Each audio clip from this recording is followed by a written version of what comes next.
मैं निवेदन करूंगी प्रोफेसर कपिल कुमार जी से, जो हमारे सेमिनार सत्रों के क्यूरेटर भी हैं और भारत सरकार के हिस्टोरिकल एडवाइज़र भी हैं तीन मूर्ति से।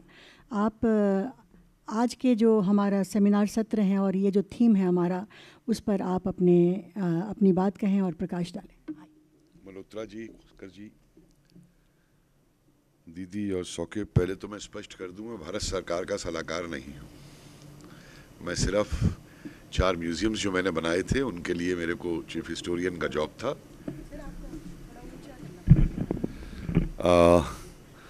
मैं कह रहा था कि मैं पहले स्पष्ट कर दूंगा, मैं भारत सरकार का एडवाइज़र नहीं हूं।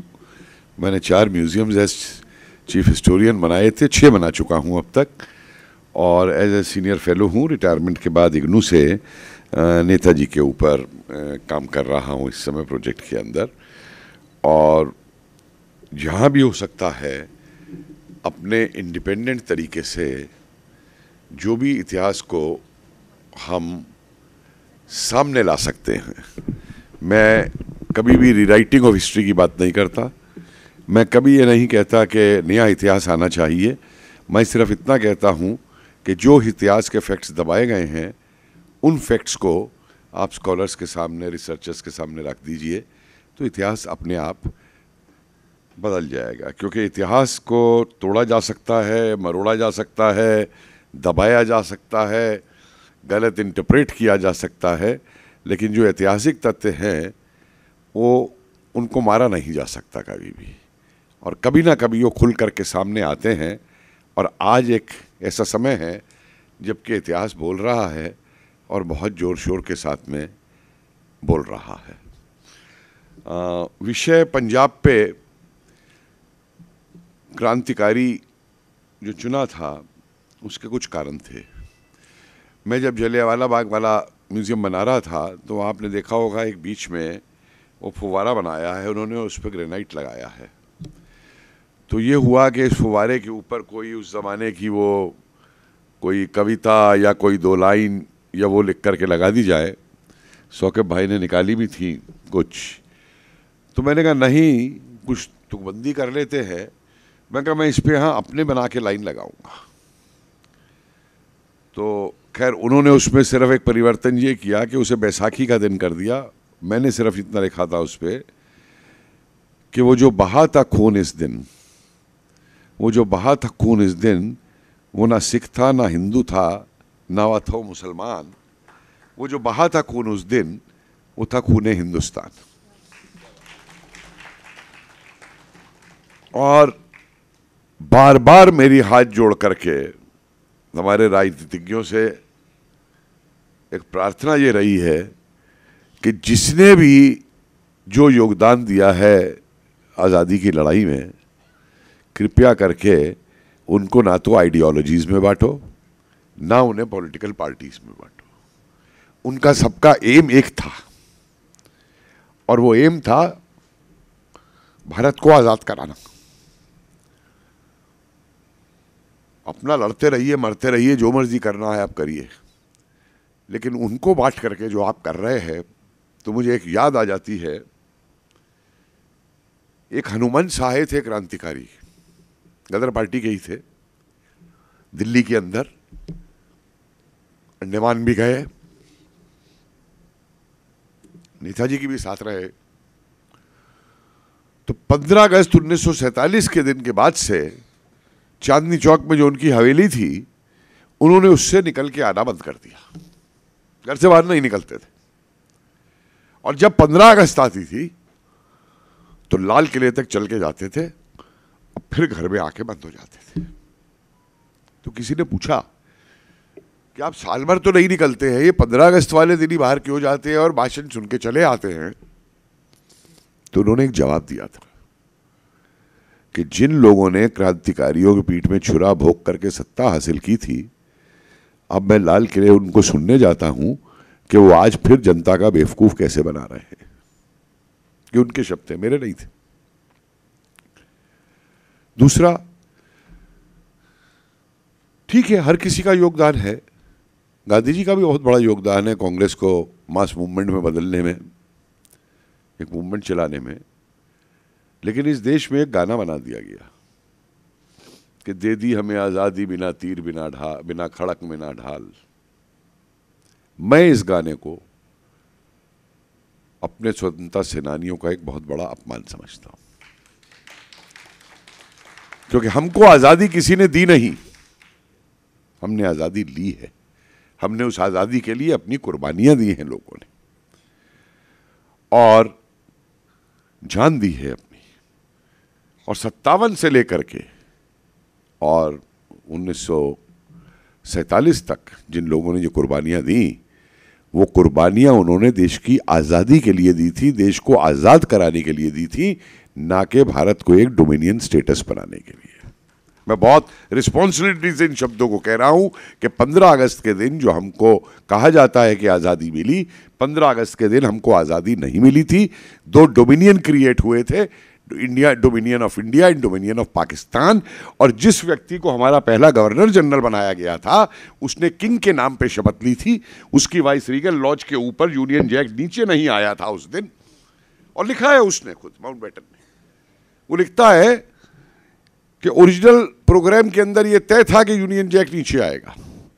और मैंने नेहरू से कहा कि we will feel very sad if happens, and Nehru assured that he will see to it that the Union Jack doesn't go down। वो एक अलग बात है कि हमारे इतिहास में से वो फिल्म गायब कर दी गई है, उसकी कोई फोटोग्राफ नहीं है दोनों की। मैंने बहुत ढूंढा रिसर्च करके, बहुत कोशिश की मैंने कि उस दिन की, क्योंकि और सारी रिकॉर्डिंग्स मौजूद हैं। और हैरान है कि जिन्होंने हमको लगभग 170 साल तक लूटा, हमारे पे मैसेकर किए, लोगों को प्रताड़नाएं दी, काला पानी भेजा, उनके आखिरी प्रतिनिधि को हमने अपना पहला गवर्नर जनरल बना करके उस दिन, जिसे आज हम पार्लियामेंट हाउस कहते हैं, वहां पे पंडित माउंटबेटन की जय के नारे लगवाए।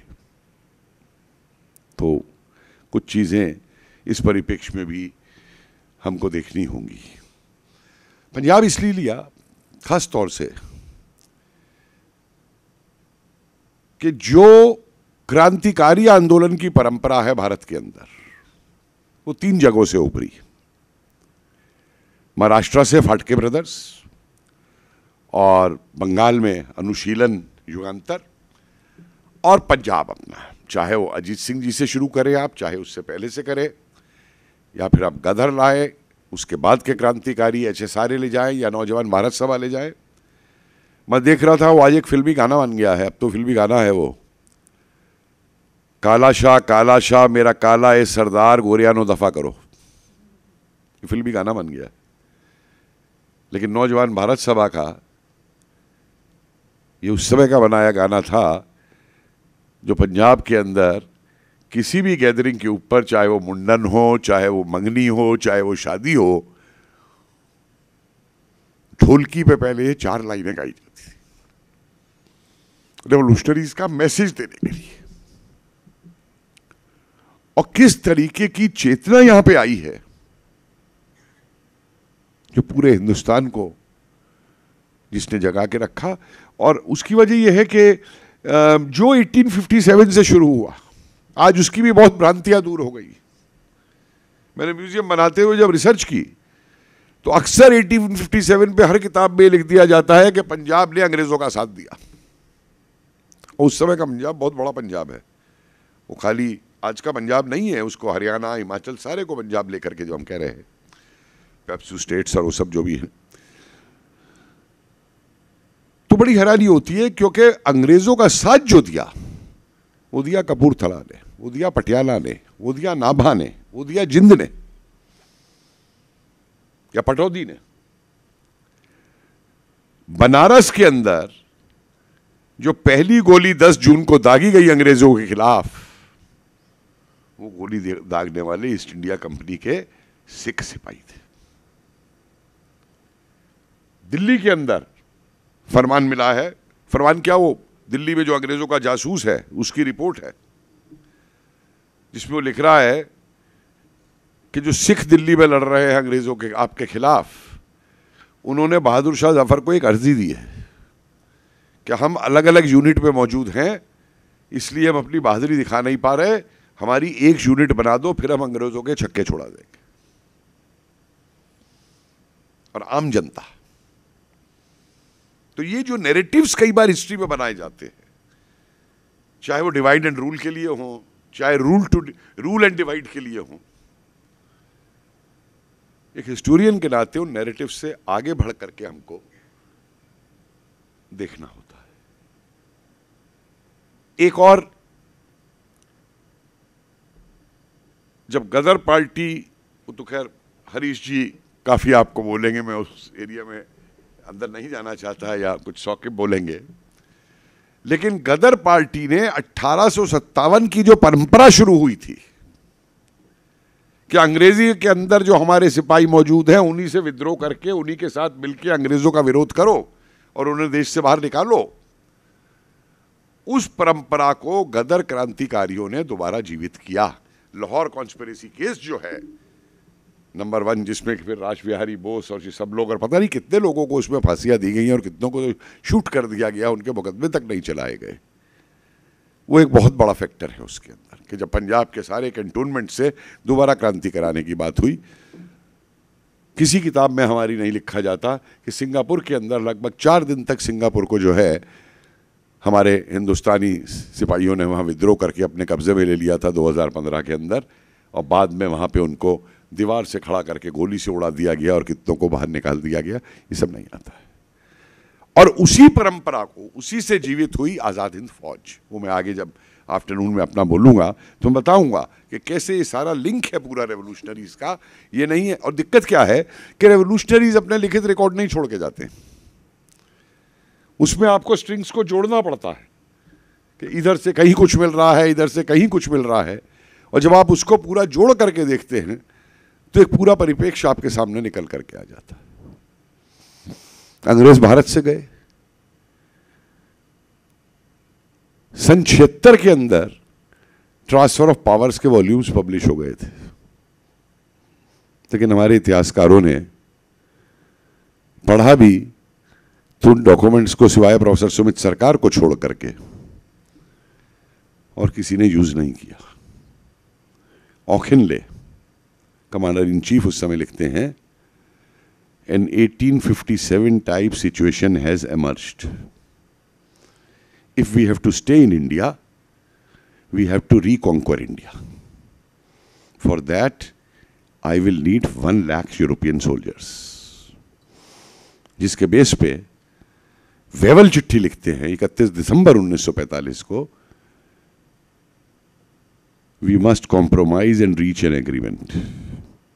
Otherwise, there will be a movement much more dangerous than 1942, which we will not be able to control.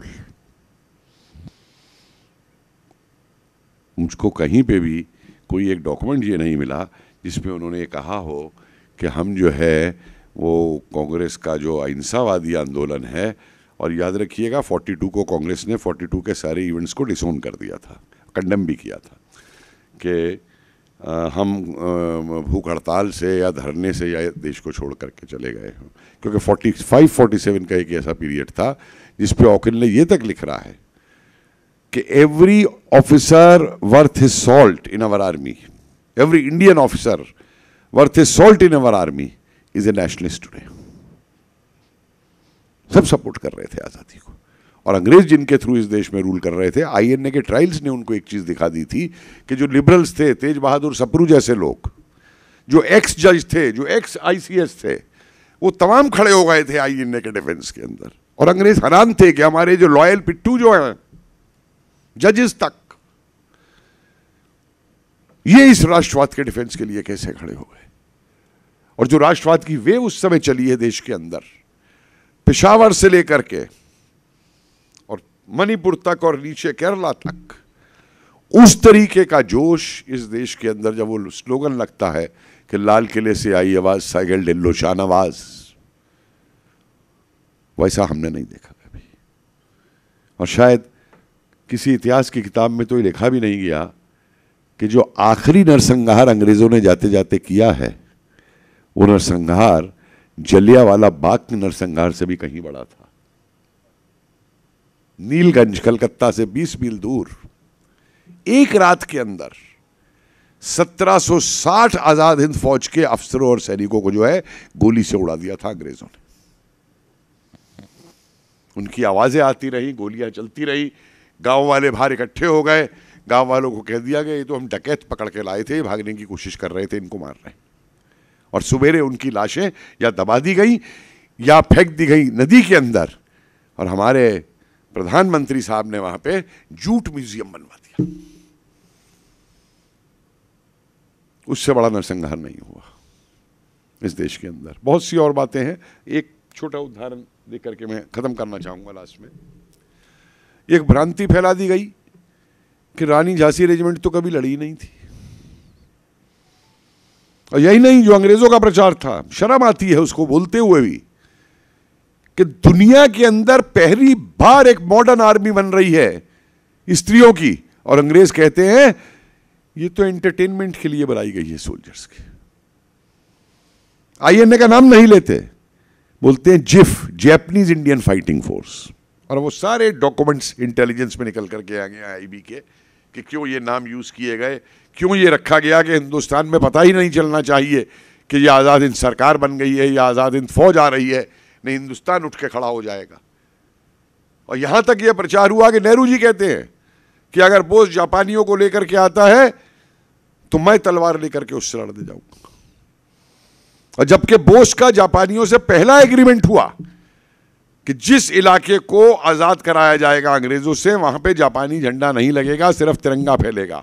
उस इलाके का प्रशासन जो है वो आजाद हिंद दल के लोग करेंगे, जापानी नहीं करेंगे। और सबसे बड़ी बात उस एग्रीमेंट में कि अगर कोई भी सिपाही जापानी या जर्मन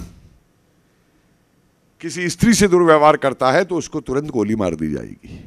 क्यों था ये एग्रीमेंट में? क्योंकि देख लिया था कि जापानियों ने कोरिया में क्या किया था और चीन के अंदर क्या किया था। लेकिन उन दस्तावेजों को अलग कर दिया गया, एक कोने में रख दिया गया। बड़ी किताबें लिखी गई उस समय पे, लेफ्टिनेंट मुल्कर है, पलटा है, पंजाब के ही हैं, ज्ञानी केसर सिंह है। इन लोगों ने जो लिखा आज़ाद हिंद फौज के बारे में सन 46 में, सन 47 में, सन 48 में, वो किताबें किसी यूनिवर्सिटी के करिकुलम में नहीं दी गई, किसी यूनिवर्सिटी में पढ़ाई नहीं गई, क्योंकि आज़ाद हिंद फौज तो जर्मनी और उनकी पिट्ठू थी। आज़ाद हिंद फौज तो जर्मनी और जापान की पिट्ठू थी, जिन्होंने कि यहाँ हिंदुस्तान का कभी नुकसान नहीं किया था।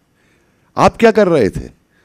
आप तो उस चर्चिल की मदद कर रहे थे जिसने बंगाल में उस समय पे लाखों हिंदुस्तानी मार दिए मैन मेड फेमिन क्रिएट करके। आप उस चर्चिल की मदद कर रहे थे जिसने हिंदुस्तान को लगातार एक्सप्लॉइट किया था। लेकिन आप सावरकर के लिए बोलेंगे, आप बोस के लिए बोलेंगे, क्योंकि आपके राजनीतिक जो महत्व है वो अलग अलग चलते हैं। इस तरीके का जुनून था। दुनिया के अंदर कोई सरकार ऐसी नहीं है जो 6 महीने में बनती हो और जिसको प्रवासी जिन्होंने कभी हिंदुस्तान देखा तक नहीं है, हिंदुस्तान के बारे में केवल अपने दादा दादी से कहानियां सुनी है, वो अपने मंगलसूत्र उतार के दे रही है, अपने कान की बालियां दे रही हैं, अपने हाथ की चूड़ियां दे रही हैं। 16 साल की लड़की कहती है मुझे रानी झांसी रेजिमेंट में ज्वाइन करना है, घर वाले उसको बंद कर देते हैं ऊपर कमरे में। रात को 1 बजे कमरे से कूदती है, अपनी वो चुन्नी उन्नी रस्सी लगा के 1:30 बजे जाकर के रानी झांसी रेजिमेंट के दरवाजे के बाहर खड़ी हो जाती है कि मैं ज्वाइन करने आई। परिवार आता है, बहन कहती है तूने ये जो जेवर पहन रखे ये हमारे हैं, वापस दे देती है। वो कहती है कपड़े जो तूने पहन रखे ये हमारे हैं। अंदर जाती है, दूसरी रानी के कपड़े पहनती है, कपड़े ला के दे देती है। बहन कहती है तू मर गई मेरे लिए, हमारे परिवार के लिए आज से। वो जवाब देती है हाँ, आज मैं दोबारा पैदा हुई हूं भारत माता को आजाद कराने के लिए। ये एक नेशनलिज्म की स्पिरिट। बूढ़ी औरत आती है, बूढ़ी नहीं, गरीब औरत आती है, कपड़े तक उसकी बेचारी के फटे हुए हैं, कुछ सिक्के नेताजी को देने जा रही है और नेताजी ऊपर नीचे उनका हो रहा है। कर्नल महबूब रहमान ने अपनी पूरी डायरी में लिखा है। और बाद में नेताजी उससे कर्नल ले लेते हैं पैसे, तो कर्नल पूछते हैं कि आप क्यों लेने से हिचक रहे थे? बोले मैं हिचक रहा था कि अगर ये मैं पैसे ले लूंगा तो ये खाएगी क्या, और अगर मैं पैसे नहीं लूंगा तो ये समझेगी कि मैं गरीबों की मदद नहीं लेना चाहता। फिर कर्नल महबूब को ऑर्डर देते हैं कि जाओ पता करो ये कौन है, कहाँ रहती है, क्या है। वो शाम को आके बताता है इसका कोई ठिकाना नहीं है, कोई रोजगार नहीं है। तो आज़ाद हिंद सरकार की तरफ से उसके रहने का इंतजाम कराते हैं, खाने का इंतजाम कराते हैं, और कर्नल महबूब रहमान को ये ऑर्डर देते हैं कि जब देश आज़ाद हो जाए तो इस महिला को जहां ये चाहे हिंदुस्तान के अंदर जाके ले जाके स्थापित करो। नेताजी तो अंतर ध्यान हो गए, लेकिन महबूब गए और सन 47 के बाद उसको लाके पंजाब के अंदर उसको स्थापित किया। एक चीज जज्बा था, एक हॉकर से, गवाले से लेकर के अपनी गाय भैंस लेके चले आते हैं कि हम पे और कुछ नहीं है, ये सेना के साथ चलेंगी। और एक यूसुफ मफरानी है जो 1 करोड़ रुपए देता है कैश उस जमाने में, अपनी कार दे देता है, अपने घर के कागज दे देता है, अपने घर के जेवर दे देता है, और बदले में क्या मांगता है? एक आजाद हिंद फौज की वर्दी। गीता बटाई 50 लाख रुपए के अपने जेवर। एक पंजाबी लड़के का जिक्र आता है, नाम नहीं मिलता उसका, इतिहास में अफसोस ये है कि बहुत से नाम नहीं मिलते। नेताजी के गले में माला पहना दी जाती है, तो नेताजी इस माला की ऑक्शन करते हैं आजाद हिंद फौज सरकार के लिए चंदा लेने के लिए, और बोली लगते लगते लगते वो पंजाबी लड़का 8 लाख रुपए में उसको खरीदता है। इस तरीके का कंट्रीब्यूशन कहीं देखने को नहीं मिलता। मैंने अभी डाला है इनको, एक पुस्तक अभी छापी है उन सब के अंदर उन चीजों को, और मेरा इसीलिए एक बात कहने की है कि ये याद रखिए आज के ज़माने में कि आज जो हमको सुविधाएं मिल रही हैं वो कर रहे हैं हम, वो किन कुर्बानियों से मिली है। लोग तो अपने परिवारों के, जो गांधीवादी लोग हैं, वो अपने परिवारों के कंट्रीब्यूशन को भी बोल करके आज जो बोल रहे हैं देश के लिए, उस पर हंसी आती है। 44 साल इतिहास पढ़ाया, कभी ये नहीं सोचा था कि जो कारण हम बताते थे कि भारत क्यों गुलाम हुआ, उन कारणों को दोबारा अपनी ज़िंदगी में उठते हुए फिर दोबारा देख लेंगे। तो उद्देश्य यही था कि देश की युवा पीढ़ी के सामने एक राष्ट्रवादी विचारा ही नहीं जाए, बल्कि ये भी मैसेज जाए कि जो उस समय क्रांतिकारी लड़े थे वो किस तरीके का भारत बनाने के लिए भी लड़े थे, क्या उनके सपने थे, क्या उन्होंने कुर्बानियाँ दी। और मुझे उम्मीद है कि अपने इस प्रोसेस में हम सफल होंगे। 30 को यही सेमिनार हम लोग जालंधर में कर रहे हैं। पटियाला से हमको यूनिवर्सिटी से वापस लेना पड़ा, क्योंकि हम आइडियोलॉजिकल लड़ाई में नहीं फंसना चाहते थे किसी। हमारा उद्देश्य आइडियोलॉजिकल ना प्रचार करना था, ना आइडियोलॉजिकल लड़ाई करना था, सिर्फ हिस्टोरिकल फैक्ट्स को सामने रखना था।